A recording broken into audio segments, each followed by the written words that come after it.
নমস্কার শ্রোতা বন্ধুরা, আমাদের বাংলা সাহিত্য কথার আসর থেকে আবার আপনাদের সামনে এলাম। এবার একটি ছোট ভূতের গল্প নিয়ে এলাম। গল্পটির লেখক বিতান শিকদার। আমি ইনি নতুন লেখক হবেন, হয়তো আমি এনার নাম শুনিনি, কিন্তু গল্পটি আমার খুব ভালো লেগেছে। আমার ভালো লাগলে তো হবে না, এটা আপনাদেরও ভালো লাগতে হবে। তো কেমন লাগলো অবশ্যই রিমার্কস দেবেন। আহ, আর একটু যদি ভালো লাগে লাইক করে দেবেন। অনেকেই দেখেন, কিন্তু আমি দেখি আমার ভিউ অনেক আছে, কিন্তু লাইক খুব কম লোকই করেন। জানি না ভালো লাগছে কি লাগছে না। তো যদি ভালো লাগে অবশ্যই লাইক করবেন, না লাগলে তো আর বলা যায় না জোর করে। তো সাবস্ক্রিপশন নিতেও ভুলবেন না। হুম, আমি শুরু করি।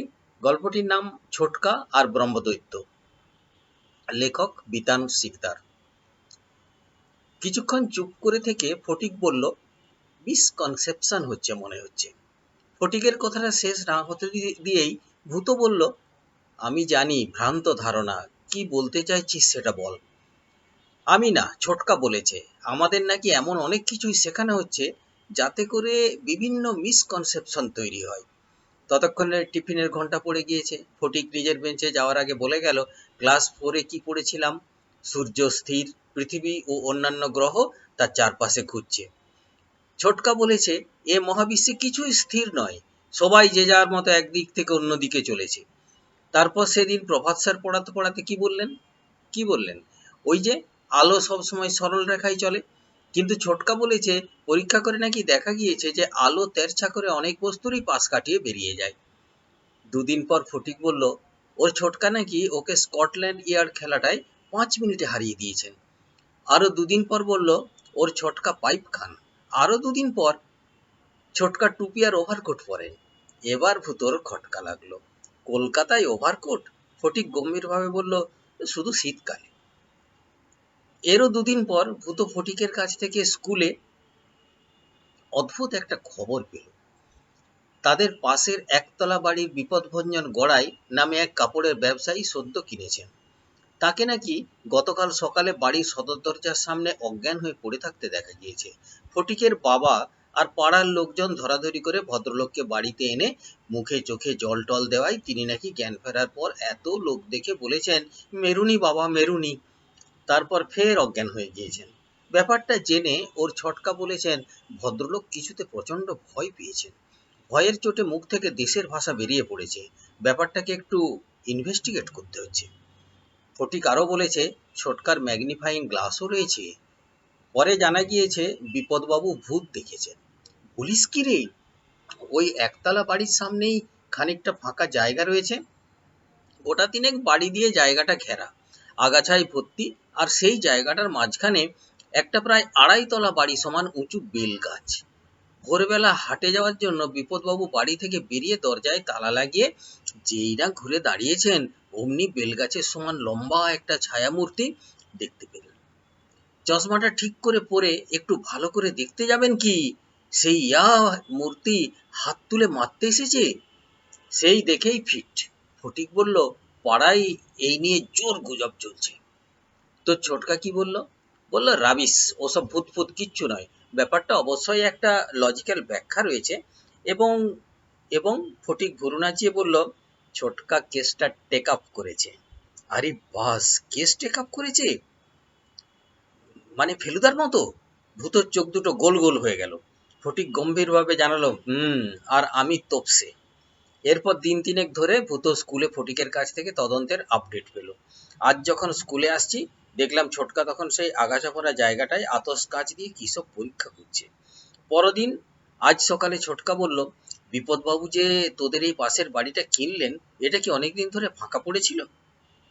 আর তার পরদিন আজ ছোটকা বলেছে স্কুল থেকে ফেরার পর সন্ধ্যাবেলা আমায় নিয়ে বিপদবাবুর সঙ্গে আলাপ করতে আসবে।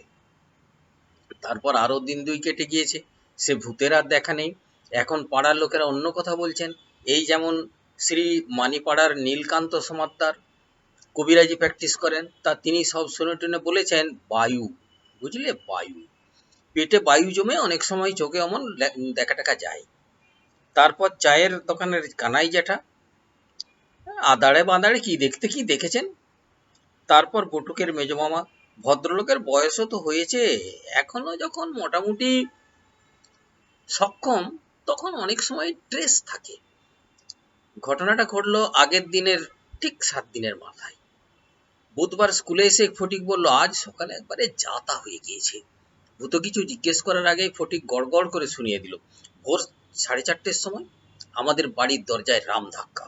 ছোটকা নিচের ঘরে শোয়, উঠে দরজা খুলে দেখে বিপদবাবু সামনে দাঁড়িয়ে থরথর করে কাঁপছেন। ওরে বাবা, আমায় ধরবে বলেই জ্ঞান হারান। ঘটনার ঘটনাটা দিনের আলো ফুটতে না ফুটতেই পাড়াময় চাউর হয়ে গিয়েছে। বসাক বাগানে ভূত, ফটিকদের বাড়ির পথে লোকজন বিশেষ চলাফেরা করছে না। বাজার থেকে ফিরে ফটিকের বাবা বলছেন, এসব কি যে শুরু হলো, এতদিন রয়েছি এ চত্বরে, কই আগে তো কখনো। চায়ের দোকানে বসে পাড়ার প্রবীণ নয়ন চাটুর্য বলেছেন, বুঝে গিয়েছি শীতল খুড়ো, অমন ফস করে চলে গেলেন তো মায়া কাটাতে পারেননি। গাছটা কি গাছ যেন? বেল গাছ। ওই তো মিলে গেল। শীতল কি? শীতল উপাধ্যায়, তেজিয়াল ব্রাহ্মণ যাকে বলে, আর সামনেই বেল গাছ, ব্যাস ব্রহ্মদৈত্য। কথাটা শুনে পাশে বসা শশী পুরোহিত বলেছেন, একটু শান্তি সস্তায়ন করে নিলেই তো হয়, আর গয়ায় গিয়ে। কেউ আবার বলেছেন, গাছটা কেটে ফেললেই তো লেটা চুকে যায়। শুনে কেউ কেউ জবাব দিলেন, খেপেছ, ও গাছে যে কুড়ুল ঠেকাবে তার মুন্ডু উড়ে যাবে। এদিকে ফটিকদের বাড়িতে সবাই থম মেরে গিয়েছে।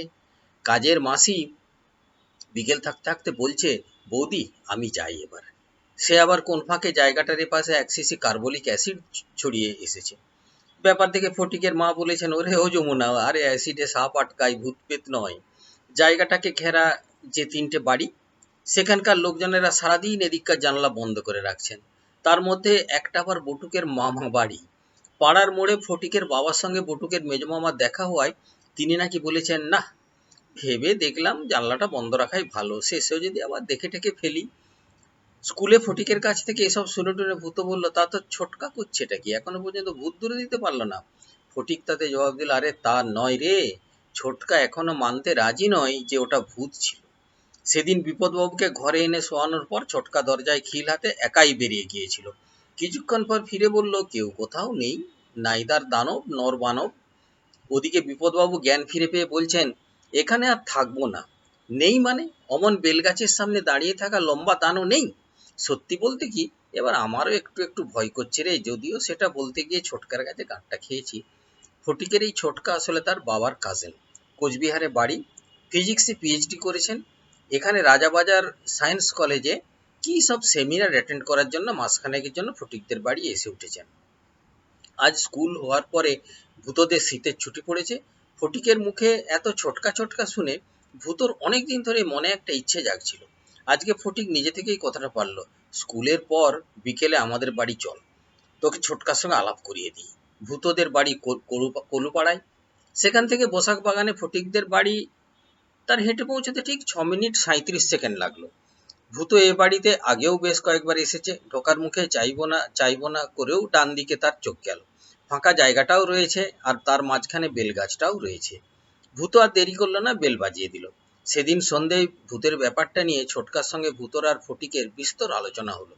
উনি বললেন, মাই ডিয়ার ওয়াটসন, সবকিছুরই একটা লজিক্যাল কনক্লুশন থাকে। অমন দুম করে ভূত বললেই তো আর ভূত প্রমাণ হয় না, ব্যাপারটা শুরু থেকে শুরু করো। তারপর গলা খাঁকড়ে বললেন, পাশের বাড়িতে শীতল উপাধ্যায় নামে এক ভদ্রলোক ছিলেন। তিনি মারা গিয়েছেন 6 বছর আগে, স্বাভাবিক মৃত্যু। তারপর তার এক ভাইপো বাড়িটা বেচলেন এক বাঙালি পরিবারকে। তারা থাকলেন এখানে প্রায় 5 বছর। তারপর সোনারপুরে বাড়ি বানিয়ে চলে গেলেন। বিগত প্রায় বছরখানেক ধরে বাড়িটা ফাঁকাই পড়ে রইল। শেষে মাসখানেক আগে বাড়িটা কিনে এলেন বিপদবাবু। এখন প্রশ্ন হচ্ছে, শীতলবাবু মারা যাওয়ার এই এত বছরের মধ্যে আর কেউ ভূত দেখলো না কেন? ভূত বলল কেন? আরেকটা প্রশ্ন হলো, বিপদবাবু শুধু বুধবার করেই ভূত দেখছেন কেন? ফটিক বলল, কেন? ছোটকা পাইপটা ধরিয়ে মৃদু হেসে বললেন, একটা থিওরি দাঁড় করিয়েছি। কাল দিনের বেলা একবার ফাইনাল কথা বলতে হবে বিপদবাবুর সঙ্গে, আশা করি কেস সলভড হয়ে যাবে। তারপর ভূতর দিকে তাকিয়ে বললেন, তোমাদের তো ছুটি পড়ে গিয়েছে, কাল 10টা নাগাদ চলে এসো, আমার সঙ্গে তোমরা দুজনও থাকবে। সে রাত্রে উত্তেজনার চোটে ভূতর ভালো করে ঘুমই হলো না। পরদিন 10টা নাগাদ ভূত ফটিকদের বাড়ির সামনে পৌঁছে গেল। প্ল্যান অনুযায়ী কিছুক্ষণ পরেই বিপদবাবুর দরজায় করা আঘাত। ভদ্রলোক বসালেন। ছোটকা বললেন, আপনার সদরে দেখলাম বাল্বটা দরজার পাশে ঝুলছে। আসলে দরজার উপরে হোল্ডারটা ভেঙে গিয়েছে তো, সারাবো করে। বসুন বসুন। ছোটকা কিন্তু বসলেন না, সারা বাড়ি ঘুরে মিনিট 10 পর বসবার ঘরে ঢুকে বললেন, আপনি দেখছি পাখা লাইট নতুন লাগিয়েছেন, মাই দেওয়ালের রং পর্যন্ত, বাইরেটাও কি কয়েক জায়গায় প্লাস্টার করিয়েছি, আর হচ্ছে গিয়ে ঢোকার মুখে সিঁড়ির স্ল্যাবটা বাঁধিয়েছি। আসুন। বিপদবাবু টেবিলে রাখা চায়ের কাপটা ছোটকার দিকে এগিয়ে দিলেন। একটু আগে চাকর ঠাকুরি চা দিয়ে গিয়েছে। ছোটকা চায়ের কাপটা হাতে কিছুক্ষণ বিপদবাবুর দিকে তাকিয়ে রইলেন, তারপর এক চুমুকে সেটা শেষ করে বললেন, আপনার চশমার পাওয়ার কত? বিপদবাবু চশমাটা খুলে হাতে নিয়ে ঘুরিয়ে ফিরিয়ে বললেন, তা ধরুন বাঁদিকেরটা হচ্ছে গিয়ে। কথাটা শেষ না হতে দিয়েই ছোটকা বললেন, আর বলার দরকার নেই, একটু বাড়ির আশপাশটা ঘুরে ফিরে দেখি। এটুকু বলে বাইরে চলে গেলেন। কিছুক্ষণ পর ফটিক জানলার পর্দা সরিয়ে দেখলে ছোটকা বাড়ির সামনে হাত 30 দূরে দাঁড়িয়ে থাকা বেলগাছটার দিকে চেয়ে রয়েছেন। এর ঠিক 3.5 মিনিট পরই ছোটকা ফের ঝড়ের বেগে ঘরে ঢুকে বিপদবাবুকে বললেন, একবার চট করে বাইরে আসুন। তারা বাইরে আসায় ছোটকা বললেন, আপনি ভোর 4টের সময় দরজা খুলে বেরোলেন, দরজা বন্ধ করলেন, ঘুরে দাঁড়িয়ে একটু এগিয়েই সামনের দৈত্যটাকে দেখলেন। হ্যাঁ, লাস্ট প্রশ্ন, ব্রহ্মদৈত্য নিশ্চয়ই তার ডান হাত তুলে আপনাকে পেটাতে এসেছিল? বিপদবাবু করুণ স্বরে বললেন, আজ্ঞে, ডান। কাল ভোরে আপনার ব্রহ্মদৈত্যকে ধরে দেব। নির্ভয়ে থাকুন বিপদবাবু, আপনার বিপদ কেটে গিয়েছে। সেদিন ফটিক আর ভূতকে ফিরতে দিল না বাড়িতে। ফটিকের মা ভূতর বাড়িতে ফোন করে জানিয়ে দিলেন, ভূত এখানেই থাকবে, কাল একেবারে ব্রেকফাস্ট করে ফিরবে। যেহেতু সামনে পরীক্ষা টরীক্ষা কিছু নেই, আর গতকালই ছুটি পড়েছে, তাই ভূতর বাড়ি থেকেও তার বাবা মা বিশেষ আপত্তি করলেন না। সেদিন রাত্রে খাওয়ার পর ছোটকা পাইপ ধরিয়ে ভূত আর ফটিককে বললেন, একটা ব্যাপার লক্ষ্য করেছিস? আমাদের গলিতে কোনো লাইট পোস্ট নেই তো। এবং বিপদবাবু সন্ধ্যের পর আর বিশেষ বেরোন টেরোন না, শীতকাল বলেই হয়তো, ভূত বলল। সেটা শুনে ছোটকা হেসে বললেন, এক্স্যাক্টলি।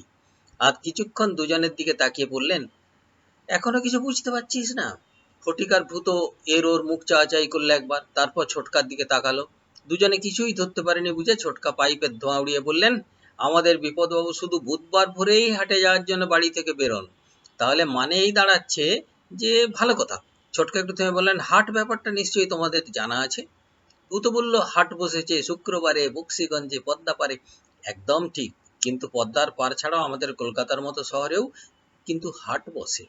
এই যেমন ধরো খন্নাই বা সেন্ট্রাল এভিনিউয়ে, বা ধরো হাওড়ায় ফুলের হাট। এগুলোও কিন্তু সপ্তাহের বিশেষ একটা দিন রাস্তার দুধার জুড়ে বসে। কাপড় জামা থেকে শুরু করে বিভিন্ন জিনিসপত্র এখানে কেনা বেচা হয়।